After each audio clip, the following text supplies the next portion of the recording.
Marie-Josée Beaulieu a vu sa vie changer du jour au lendemain, en mars 2023, lorsqu'elle a appris avoir contracté la bactérie mangeuse de chair. Avant, écoute, j'avais une vie complètement normale. Je travaillais, je passais du temps avec ma famille, mes amis.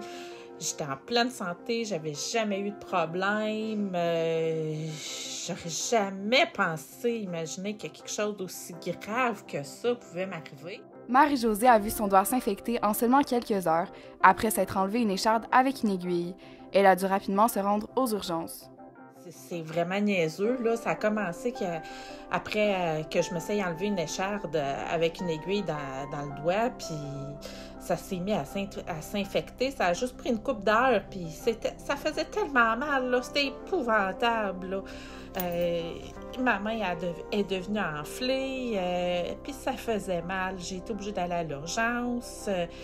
Puis ça n'a pas été bien long. Ils m'ont pris, heureusement, parce que là, c'était tout en train d'attaquer mes tissus. J'ai failli perdre ma main aussi.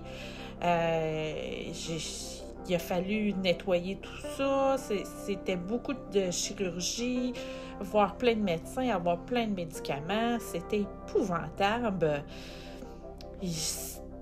J'ai vraiment eu peur de perdre ma main, mais une chance que toute ma famille était là puis que j'ai quand même eu une bonne équipe médicale là, qui ont réussi à sauver ma main.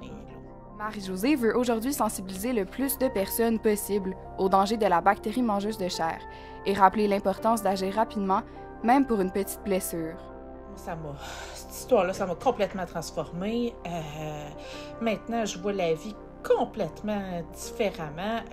J'apprécie chaque moment qui passe. J'essaie aussi de sensibiliser les gens à la bactérie mangeuse de chair. Puis j'espère que ce que je te livre comme témoignage, ça va encourager les gens à être attentifs. Que une petite écharde, là, puis de la douleur comme ça, épouvantable, insupportable, ben il faut aller à l'urgence tout de suite pour se faire soigner, là. Et j'aimerais ça, moi, que les gens soient au courant que de la bactérie mangeuse de chair, mais aussi que quand ils vivent des épreuves, qu'ils soient capables de ne pas baisser les bras puis de demander les services auxquels ils ont besoin pour être en santé.